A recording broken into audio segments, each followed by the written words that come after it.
بسم اللہ الرحمن الرحیم۔ جب حضرت آیت اللہ العظمیٰ سید علی حسینی خامنہئی دامت ظلہ العالی سے پوچھا گیا، اگر روزے دار کے منہ سے خون نکل آئے تو کیا اس سے روزہ باطل ہو جاتا ہے؟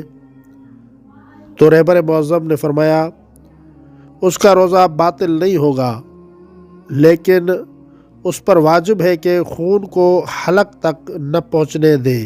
کتاب استفتاء، سوال نمبر 759۔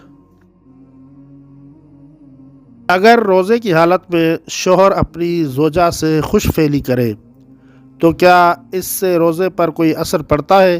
جب یہ سوال رہبر انقلاب حضرت آیت اللہ العظمیٰ سید علی حسینی خامنہئی سے کیا گیا تو آقا نے فرمایا، اگر منی خارج ہونے کا سبب نہ بنے تو اس میں کوئی مذائقہ نہیں ہے، ورنہ اس کے لیے جائز نہیں ہے اور روزہ بھی باطل ہو جائے گا۔ کتاب استفتاء، سوال نمبر 771۔ اگر ماہ رمضان یا کسی اور روزے کے لیے غسل جنابت بھول جائے اور دن میں کسی وقت اسے یاد آ جائے تو اس کے روزے کا کیا حکم ہے؟ جب رہبر انقلاب حضرت آیت اللہ العظمیٰ سید علی حسینی خامنہئی سے یہ سوال پوچھا گیا، آقا نے فرمایا، اگر ماہ مبارک رمضان کے روزوں کے لیے اذان صبح سے پہلے غسل جنابت بھول جائے اور جنابت کی حالت میں صبح کر دے تو اس کا روزہ باطل ہے، اور احتیاط یہ ہے کہ ماہ رمضان کے قضا روزوں کا بھی یہی حکم ہے، لیکن دوسرے روزے اس سے باطل نہیں ہوتے۔ کتاب استفتاء، سوال نمبر 783۔ اگر انسان ماہ رمضان میں حرام جنسی عمل، استمنا یا حرام چیز کھا پی کر اپنا روزہ باطل کرے تو اس کا کیا حکم ہے؟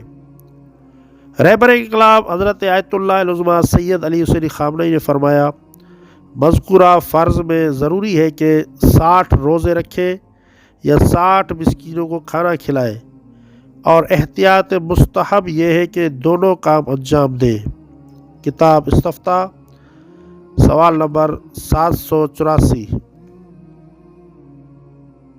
اگر ماہ رمضان میں اذان مغرب میں 2 گھنٹے یا اس سے کم وقت رہتا ہو اور روزے دار عورت کو حیض آ جائے تو کیا اس کا روزہ باطل ہو جائے گا؟ رہبر انقلاب حضرت آیت اللہ العظمیٰ سید علی خامنہئی سے جب یہ سوال پوچھا گیا تو آقا نے فرمایا، اس کا روزہ باطل ہو جائے گا۔ کتاب استفتاء، سوال نمبر 740۔ ایسی اچھی اور تعلیمی ویڈیو دیکھنے کے لیے ہمارے یوٹیوب چینل حسینی آواز کو سبسکرائب کریں اور ہاں بیل کا بٹن دبائیں۔